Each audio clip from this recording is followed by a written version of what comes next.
China से अब सिर्फ एक पाकिस्तान सोलर ले रहा है। यूरोप ने अपना सारा सोलर वापस कर दिए, बांग्लादेश ने वापस कर दिए, इंडिया ने वापस कर दिए। अनस्टेबिलिटी भी हो जाएगी क्योंकि मार्केट क्रैश करनी जाएगी आगे लगा सकें। क्योंकि देखें, अगर कोई अपनी जेब से अगर कोई सोलर लगवा रहा है तो उस पर कैसे टैक्स लगा सकती है हुकूमत। काफ़ी यूनिट्स हो जाते थे, फिर वापडा को वो रिवर्स कर देते थे, फिर बिल में उनके ऐड हो जाता था। इस दफ़ा इस हवाले से भी कुछ पॉलिसी तब्दील हुई? नहीं, कोई नहीं, इस तरह से कोई पॉलिसी तब्दील नहीं हो रही। नाज़रीन, उस्मान शेख साहब हमारे साथ मौजूद हैं, पाकिस्तान सोलर मार्केट के डायरेक्टर हैं।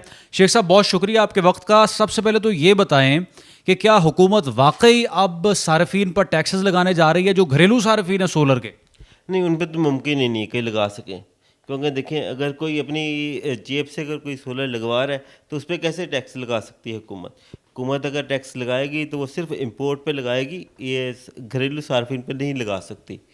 ठीक है शेख साहब, नेट मीटरिंग से भी कुछ लोगों ने इस्तेफादा हासिल किया गुज़श्ता सालों में, यानी जो इजाफी यूनिट्स हो जाते थे फिर वापडा को वो रिवर्स कर देते थे, फिर बिल में उनके ऐड हो जाता था। इस दफ़ा इस हवाले से भी कुछ पॉलिसी तब्दील हुई? नहीं, कोई नहीं, इस तरह से कोई पॉलिसी तब्दील नहीं हो रही और ये सिर्फ एक अफवाह ही चल रही है कि हो रही है, कोई ऐसी पॉलिसी चेंज नहीं हो रही। फ़िलहाल यही है कि इंपोर्ट जो है वो ज़्यादा है, इसलिए मार्केट में रेट नीचे हैं। और दूसरी बात ये है कि चाइना अपने रेट नीचे कर रहा है मार्केट में, पीछे जो मैन्युफैक्चरिंग है उसके रेट नीचे जा रहे हैं, तो इसलिए रेट और नीचे जाएंगे अभी।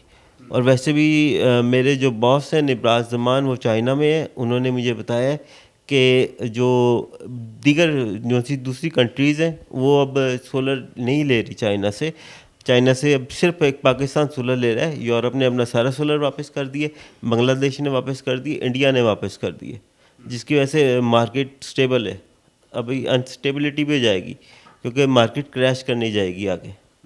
ठीक है, तो जो सार्फिन है यानी उनके लिए एक आइडियल वक्त है सोलर इंस्टॉल करने? ये बहुत बेस्ट वक्त है, टाइम है, क्योंकि रेट बहुत नीचे हैं इस वक्त। आपका 5 kV का जो नेट मीटरिंग के साथ सोलर लग रहा है वो लग रहा है 6.5 लाख रुपए में, जिसके पहले कॉस्ट आ रही थी 8 लाख।